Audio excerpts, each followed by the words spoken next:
Hi friends, నేను ఒక చిన్న విషయం చెప్తాను, గుర్తుపెట్టుకోండి.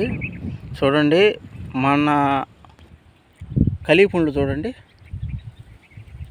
మీరు ఖలీపుండ్లు చూసినట్లయితే మీకు చాలా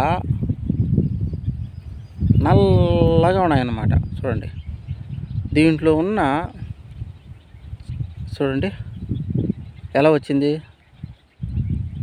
చూడండి ఎంత ఎర్రగా వస్తుందో, చూసారా మీరు? బాగా గమనించండి.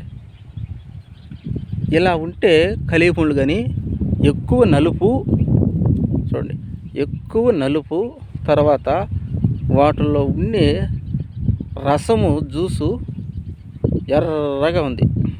ఇలా ఉంటే విష పదార్థం విషంగా ఉంటుంది, అంటే ఎక్కువ చేదుగా ఉంటుంది. లైట్గా ఉంటేనే వీటికి రుచి, టేస్ట్ అనేది కూడా ఉంటుంది. అదేవిధంగా మనిషి కూడా అంతే. రక్తం ఎక్కువగా ఉండిందనుకోండి, బ్లడ్ సర్క్యులేషన్ సరిగా లేక చూడండి ఎంత ఎర్రగా ఉందో, గట్టిగా చిక్కబడిపోయి నరాలు ఎక్కువ బ్లాక్ అయిపోయే అవకాశం ఉంటుంది. దేనివల్ల అంటే కొవ్వు పదార్థం వల్ల. చూడండి, రక్తంలో హిమోగ్లోబిన్ అనే పదార్థం ఎక్కువైపోయి కొవ్వు పదార్థం చేరి ఇలా తయారవుతుంది. అందుకే ప్రతి ఒక్కరూ రక్తదానం చేసేది మంచిది అని మనకు చిరంజీవి గారు ఎప్పుడో చెప్పున్నారు. చూడండి, ప్రతి ఒక్క కాయలో చూడండి ఎంత ఎర్రగా ఉందో.